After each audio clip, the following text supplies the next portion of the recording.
We're out here doing some bass fishing today. So I'm going to go over on what we do mostly for our bass fishing. We're fishing deep structure here, 80 feet on some structure spots.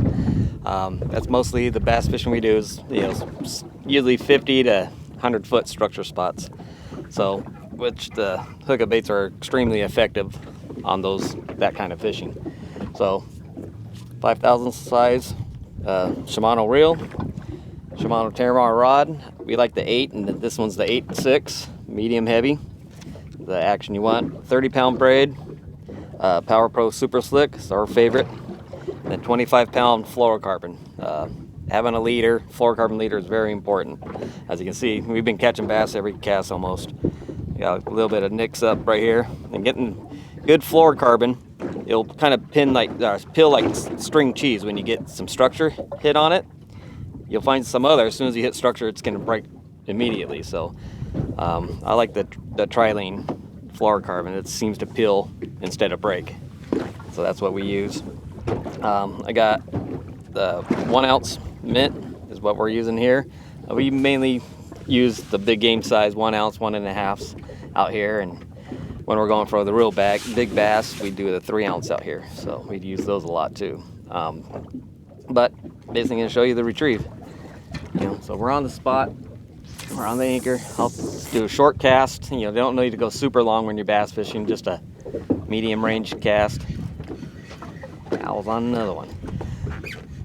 And you're gonna your 80%, I would say, of your bites are gonna come on that initial sink while it's falling down, that initial fall. The whole point of having that yellow line, so you can see your line. It's all line watching for that tick, watching for it to speed up. That's when your hits come. So you go ahead and just let it fall out, and see that's the spinning reel and braided line, how easy that line comes off. That's when you get your best sink of that bait. Less resistance that bait has, the better it's gonna sink for you. The baits are designed to do this whole glide thing all the way down. It just drives the bass crazy. So, now I hit the bottom, you watch your line to dip back towards you, you hit the bottom. And then what you're gonna do, I like to do is do about 5 pumps and reel at the same time, then let it fall again. So that what you're doing is you're bringing the bait up off the bottom, then it goes back into its glide. Then you can hit the bottom again, bring it up off the bottom, then let it glide. So you're basically getting as much falling out of that bait on every cast as possible, is what you're basically trying to accomplish. And don't let it sit there. And during the winter time when the bass are real sluggish and it's cold, the water's cold, it's fine to bounce the bottom and work a spot, because the bass are sluggish, they don't want to move a lot, so you got to put it right in front of their face. Right now, we got the water 70 degrees. The bass are active. It is much better to just keep covering water. Keep getting as many sinks out of that bait as you can in different spots. That's how you're going to catch fish. So, and so there's, you got to kind of figure out if the fish are sluggish or if they're active. So if they're active, this guy hits, bringing it in. See, they're active. So, yeah, that's basically it. And then for calico bass fishing, sometimes you do what we call our yellowtail retrieve. You cast out and you only give it a 10, 20 count, and you start doing the yellowtail retrieve across the top, and that gets a lot of bites that way too when they're, really up and active. Oh, perfect scenario. Now, the baits don't foul up themselves. The only time your bait will come back looking like this is when a fish bites it, right? So, see how I did that? Okay, so the bait's like this. You can do anything you want with it. It's not going to foul up.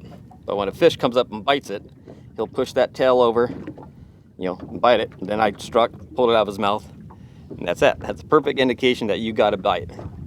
So, just so you know that, I get that question all the time. So, the only time it's going to foul up is when a fish bites it. So, there you go. A couple little extra tidbits for you. All right, so I just had a bite, had him on for a couple of head shakes, and then he came off. With these baits, a lot of times, especially right now, the bite's a little finicky, and they'll bite the head of the bait a lot. And you'll strike or set the hook, and you pull the bait out of his mouth. These bass always sit in groups, or wolf packs is what we call them, or whatever. As soon as that bait flies out of that bass's mouth, another bass is gonna grab it. Another bass is gonna grab it. And see how I struck? I did not touch the reel. I let it sink right back in the same spot. A lot of times you'll get a hit, and like I would say 80-90% of the time you're going to get a bite again. And it's just, you know, each bass is taking its whack at it kind of thing. So if you get hit, you know, try to recognize right away if you hooked that fish or not. If you didn't hook that fish, you know, the whole point is trying to keep that bait right where you just got hit.